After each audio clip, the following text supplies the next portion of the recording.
वन्दे देवी शारदा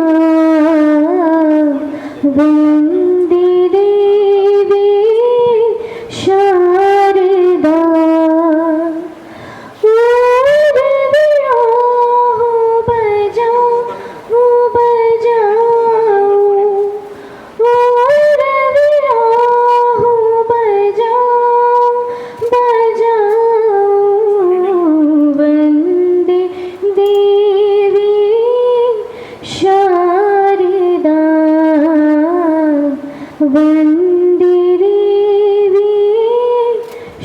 नमस्कार।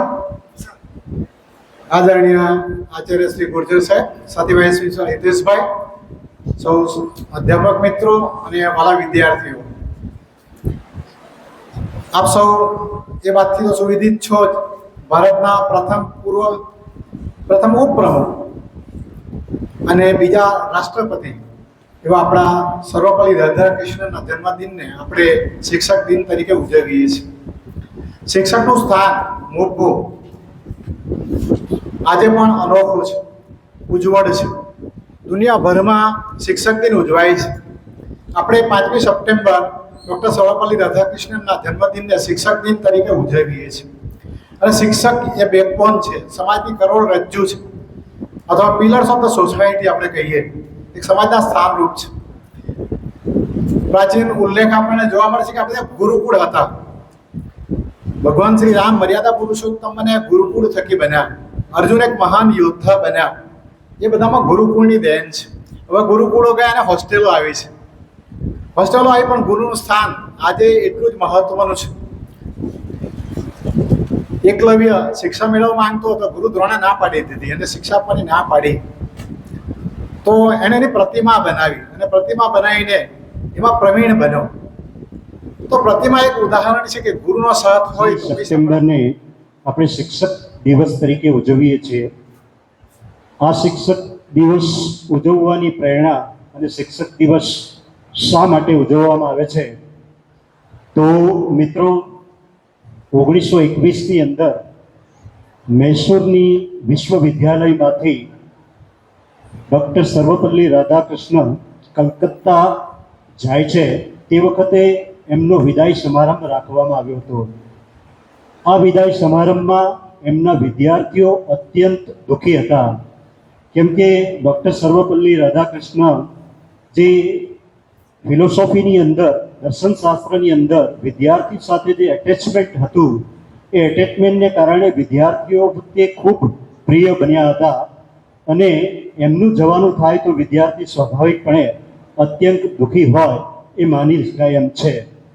તો આ દિવસે વિદાય સમારંભમાં એમના શિષ્યો જે હતા, એ શિષ્યોને એક એમણે ઈચ્છા વ્યક્ત કરી હતી કે તમારે સાચી મારી યાદગીરી રાખવી હોય તો મારો જે જન્મદિવસ છે 5મી સપ્ટેમ્બરને એને શિક્ષક દિન તરીકે ઉજવશો, એવી ઈચ્છા એમણે પોતે વ્યક્ત કરી હતી। અને આ ઈચ્છાને માન રાખીને 1962થી આપણે આજ દિન સુધી સમગ્ર રાષ્ટ્ર શિક્ષક દિન તરીકે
મારા વાલા વિદ્યાર્થી મિત્રો, આજના શ્રી સર્વપલ્લી રાધાકૃષ્ણનના જન્મદિવસ નિમિત્તે ઉજવાતા શિક્ષક દિન વિશે હું કંઈ કહેવા માંગુ છું. સૌપ્રથમ તો શિક્ષકનું મહત્વ શું છે તેના વિશે હું વાત કરીશ. આપણા જીવનમાં શિક્ષક એક અંધકારમાં પ્રકાશ પૂરનાર દીપક તરીકે સાબિત થાય છે. આ વિશે આપણા દરેકના અનુભવો રહ્યા છે. ગુરુજનો આપણા જીવનમાં એક સિંહ ફાળો ભજવે છે અને એનું જ ટીચર્સ ડે એવરીવન. મારા આજે 5મી સપ્ટેમ્બર છે અને આપણે સૌ જાણીએ છીએ કે આજનો દિવસ એ શિક્ષક દિન તરીકે ઉજવાય છે. અને મારા જીવનમાં તો શિક્ષકોનું ખૂબ જ મહત્વ છે, કારણ કે મારા માતા પિતાનું પણ એટલું જ. આદરણીય આચાર્યશ્રી, ઉપાચાર્યશ્રી, શિક્ષકગણ તથા મારા પ્રિય મિત્રો, સૌથી પહેલા તમને બધાને શિક્ષક દિવસની શુભકામનાઓ. हम शायद याद न रख पाए हर वो चीज जो आपने सिखाई है. हम याद न रख पाए हर वो चीज. નમસ્કાર. મારા વક્તવ્યની શરૂઆત કરવા પહેલા હું તમને એક પંક્તિ કહીશ કે ગુમનામી કે અંધેરે में था, पहचान बना दिया, दुनिया के गम से मुझे अनजान बना दिया, शिक्षक मुझे एक अच्छा इंसान. પણ જીવન શું છે, જીવનને કઈ રીતે જીવવું, તેનું સાચું તમે કેવી રીતે સાચું નિર્ણય લો, તમારી નાની મોટી પ્રોબ્લેમ્સ શું હોય છે, બધું અહીંયા આવીને અમે જાણ્યું છે. આજે શિક્ષક દિવસના નિમિત્તે આપણે અહીંયા નમસ્કાર. વિશ્વગુરુ એવા પૂર્ણ પુરુષોત્તમ ભગવાન શ્રી કૃષ્ણના શ્રી ચરણોમાં વંદન. કાર્યક્રમ શિક્ષક દિન નિમિત્તે સાયકોલોજી ડિપાર્ટમેન્ટના બાળકોને મળવું એવો એક અભિગમ હતો. તો આજના કાર્યક્રમમાં મંચ ઉપર ઉપસ્થિત મારા વાઇસ પ્રિન્સિપલ મહેશભાઈ, વૈશ્ય ભૂતેશભાઈ, આટલી મોટી સંખ્યામાં ઉપસ્થિત મારા અધ્યાપક મિત્રો અને વહાલા દીકરા દીકરીઓ, ગરડા કોલેજ એ શિક્ષણ અને સંસ્કારનું ધામ. અને કદાચ તમે મારા 5 દીકરીઓ જે બોલી ગઈ એમાં તમે દર્શન કર્યા, એમનું જે પ્રોનાઉન્સિએશન્સ હતું, કમ્યુનિકેશન સ્કિલ જેને કહી શકાય. કદાચ ગુજરાતીના અધ્યાપકો કે મારા સંસ્કૃતના અધ્યાપકો પણ કદાચ એમાંથી ભૂલ બહુ રેર શોધવા જાય તો નીકળે. એટલા સુંદર પ્રોનાઉન્સિએશન સાથે, એક થીમ સાથે બાળકો રજૂ કર્યું ત્યારે હું બહુ જ આનંદ થઈ. પણ જોરદાર તાળી મારા દીકરા.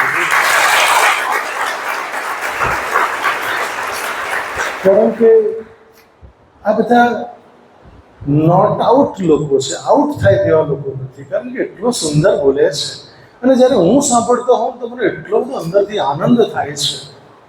અને મેં સવારે જ ટીવાયના ક્લાસમાં કહ્યું કે મોરના ઈંડાને કંઈ ચિતરવાના હોય એ તો આપોઆપ ક્રિએટ થયો જ જાય છે. અને ખૂબ સુંદર પ્રદર્શન કર્યું, એ તો મને બહુ જ ગમે. એટલે આ માત્ર નમૂના છે, સેમ્પલ છે, ખાલી 5. બાકી હમણાં 50 બોલી શકે એમ છે ને આ જ શૈલીમાં બોલી શકે એમ છે.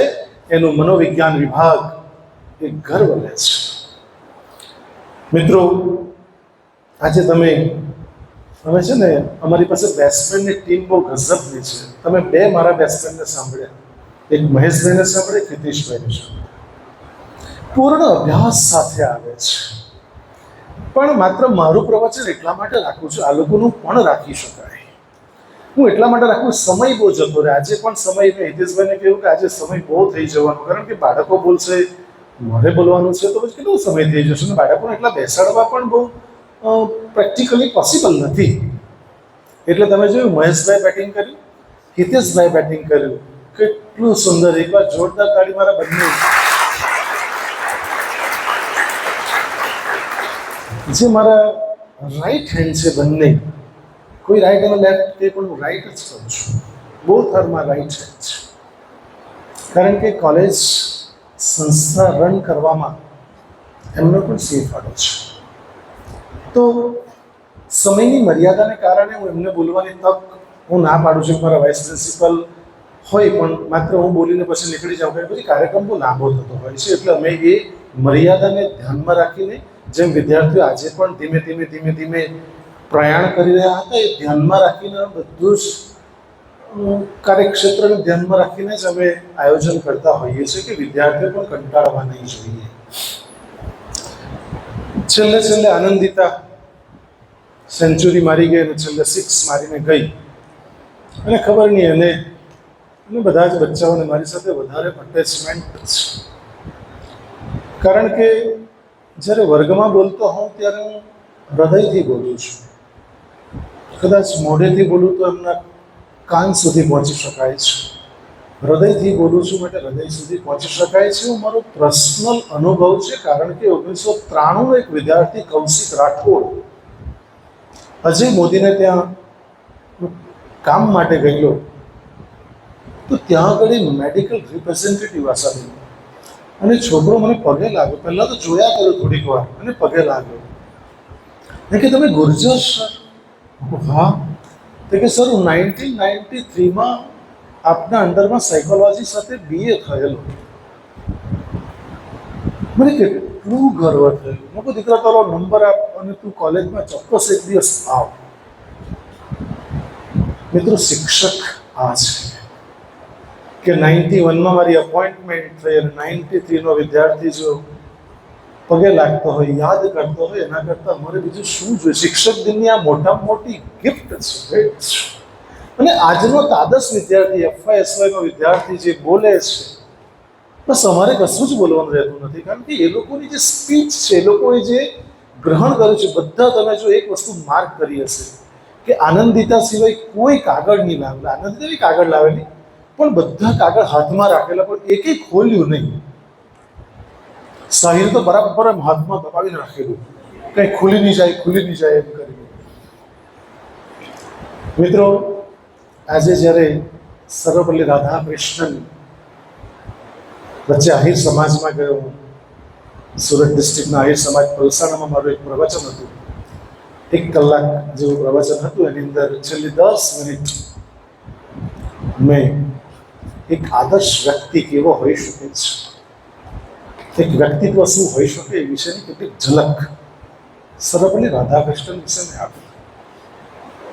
આજે સર્વપલ્લી રાધાકૃષ્ણનનું જે જીવન છે, એ જીવનમાં એમણે ફિલોસોફી ને હૃદયસ્થ કરી અને એમાંથી એમણે કઈ કઈ બાબતો તારવી અને મૂકવાનો પ્રયત્ન કર્યો, તે કેટલીક બાબતો જ માત્ર થોડીક વારની અંદર મૂકીને હું પૂર્ણ કરીશ.